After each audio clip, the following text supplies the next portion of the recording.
Hi everyone, welcome back to Daily Freddo. We're in a Black Mirror episode again. I spoke about it in one of my recent episodes, actually in few episodes, how biological men are trying to get uterus transplants, how they started breastfeeding babies with chemically induced whatever it is that comes out of them. And now this headline from the Daily Mail. Taxpayers should fund 300,000 uterus transplants to help transgender women get pregnant, suggests American Medical Association. What the is this? Are we at all okay in this society? There are so many underfunded areas of medicine, but we are going to focus on men wanting to have uteruses? Wait till I read to you the reasoning behind it. Arguments were made to reduce the cost of the surgery in its Journal of Ethics issue in June titled Patient-Centered Transgender Surgical Care. But the AMA has been criticized for floating the idea and has been accused of holding an activist position. It argued that trans women's inability to bear children may cause them to experience psychological dissonance,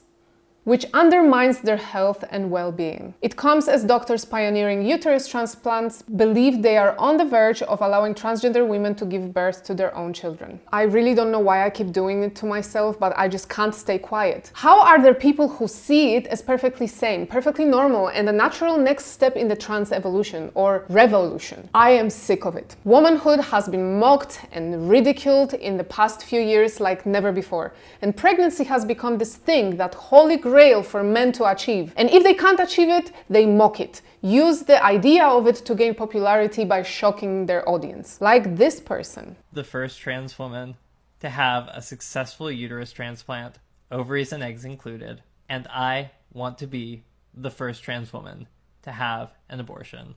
I will let a doctor who has successfully transplanted a uterine complex before cut the organs out of a willing, healthy, transmasculine donor, place them in my body.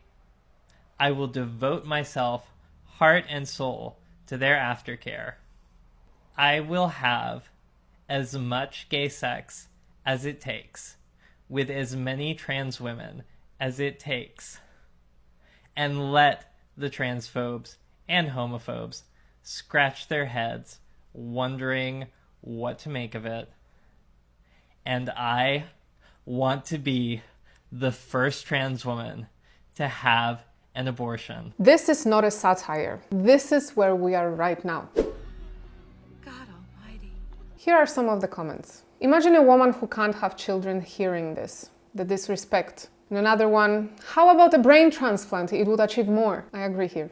And this one is the sickest thing I've heard. It absolutely is the sickest thing. That brings me to the subject of mockery. Why are pregnant men a trend right now? It's either biological men wanting to get pregnant or male actors posing for magazine covers with pregnant bellies. Pregnancy from being completely biologically female has become this weird thing that men obsess over. They want to either be women or they fetishize the whole concept of pregnancy. And while growing a child in your belly has been associated with the most beautiful thing a woman can do, we now see images that are uncomfortable and language around it changing for reasons of inclusivity. So in order not to get lost in different types of insanity I'm about to show you, let's divide the pregnant men into 3 different categories here. Number 1 is trans men, or biological women who present as men. Number 2, trans women, biological men who present as women. Number 3, just men. So here is an example of the first category.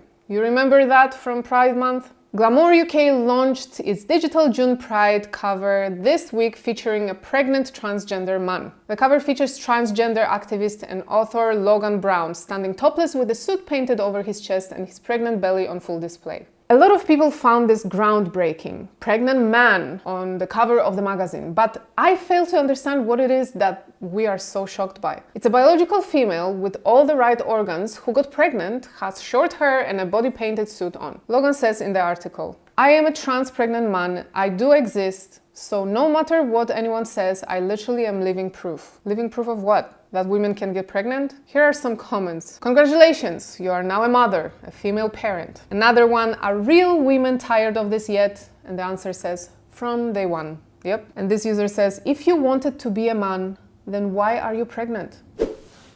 I don't know. Good question, right? It seems that people like that want it all. No limits, no boundaries, no logic. Moving on to the second category, which is trans women, aka biological men, or actually, to quote health line AMABs or AMABs, assigned male at birth, because we can't say men anymore. Anyway, this category is the most disturbing one. And before I proceed, here is the disclaimer. Yes, I know not all trans women, okay? Moving on. This category of biological men who choose to present as women, political correctness implied for YouTube policy reasons, they are the ones pushing for Frankenstein type of medicine, uterus transplants, males chest-feeding babies, all the things of horrors. Have a look. We could actually be seeing biological men getting pregnant very soon. A surgeon in India will soon attempt to transplant a womb into a trans woman, which he says could pave the way for biological men to be able to get pregnant. The risky procedure will involve taking the reproductive organs from a dead donor or a patient that has transitioned the other way and had theirs removed. There has only been one documented case of a womb being inserted into a trans woman before, and she died from complications just months later. I discussed it all in much more detail in my other videos. I'll link them all in the description of this episode. Anyway, some users commented, Elon, please take me with you. I'm done here. Another one, Mother's Day is going to be hella confusing in like 50 years. And this one, why is everyone so negative? Why do you care what other people do? Why do we care? How does it affect us? Well, let me answer that for you with another video, talking about a very scary experiment, and it's used very often to explain what's happening in today's society. One of the most terrifying experiments was done on mice in the late 1960s, and some people will say it pretty closely mimics what we're seeing today in modern humans. But the experiment was called Universe 25, and it was where an ethologist by the name of John Calhoun, he got 8 mice and he placed them in a large climate-controlled enclosure. It was safe from predators, and it had unlimited food, water, nesting materials, all that stuff. It was essentially designed to be like a mice paradise. And initially the mice increased very rapidly, and the population grew exponentially. But after a year, the population peaked at about 2,200 mice. Now here's where it gets interesting. Near the peak, social dynamics began to shift drastically. A phenomenon occurred that Calhoun referred to as the behavioral sink. That's where the mice started to show signs of stress. They became more aggressive and socially withdrawn. And they all began to isolate, and they started to avoid normal social interaction. Females, they lost their urge to reproduce, and the ones who did reproduce stopped properly caring for their young and eventually stopped caring at all and just